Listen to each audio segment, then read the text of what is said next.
All right, everyone, welcome back. We're going to be going over order blocks. So order blocks are simply a price level, and it's the last sell candle, in this case, a red candle, before the up movement.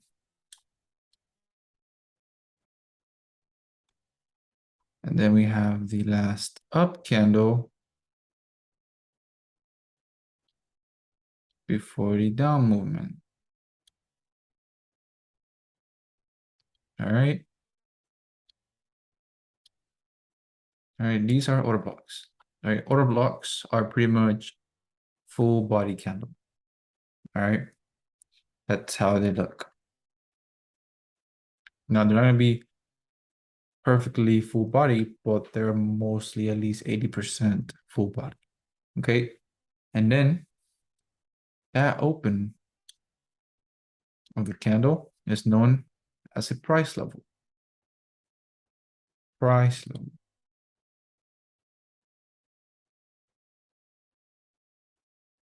Some people call it key level. Same thing. Price level, key level, right? It's simply a price level. So that means that price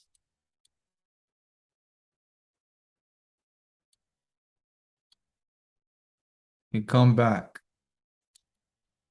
to that level multiple times and still be a valid level.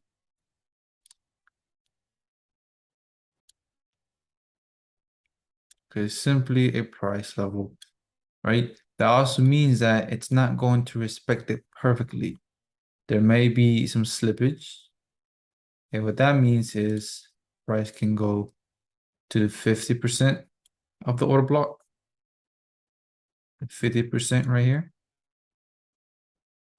right? And still be a valid order block as price goes to the upside, right? And the same thing, vice versa. So let me delete this.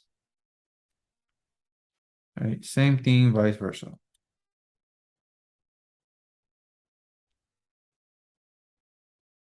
All right. So we have price coming down, and then it makes a retracement. And it taps into the price level. Pushes away.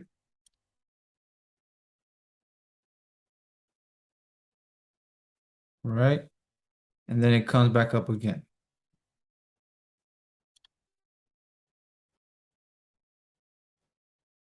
And it comes into, let's say, the 50% of the block. It has all right to do that. That doesn't mean that the block is not valid anymore. The block is still valid.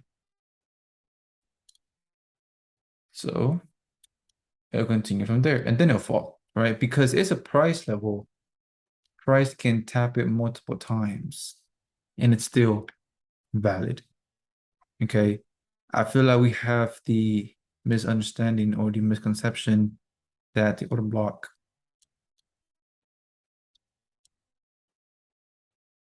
is formed and price has to just come, tap it, and never come back. Now, it does happen. It does. It does happen a lot, right? But if price does come back, it does not mean that it's invalid. It's still valid. Price can tap the open of the block, then come down lower to the 50% of the block, and then continue from there, continue going, right? So let's go over some more examples. If we have a order block, all right, and then we have liquidity being built just above the open of the OB.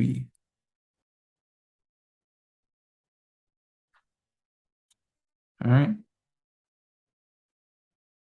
Then price is going to take out the liquidity, tap no open, make a move.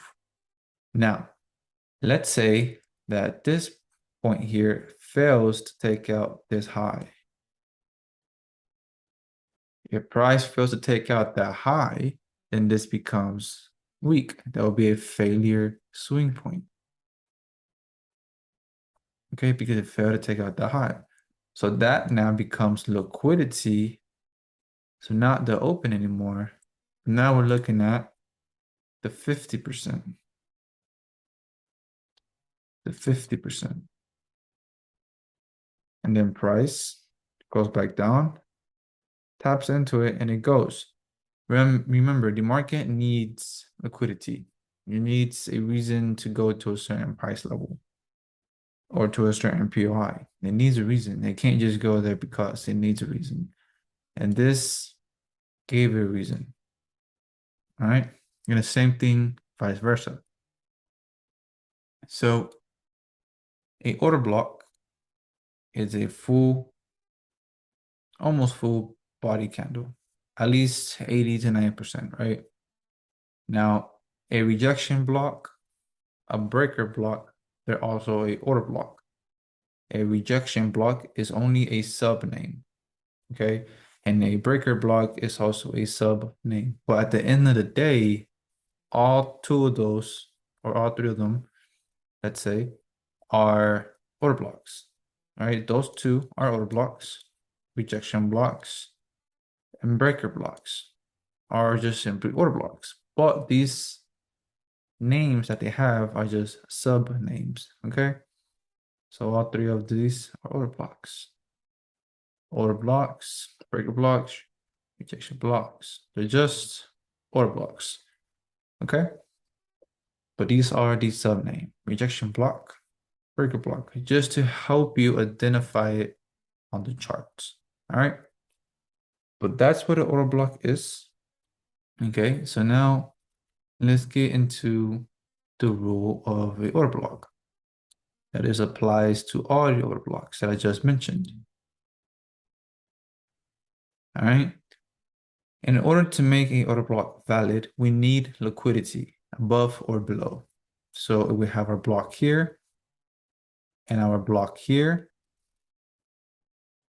We need liquidity above or below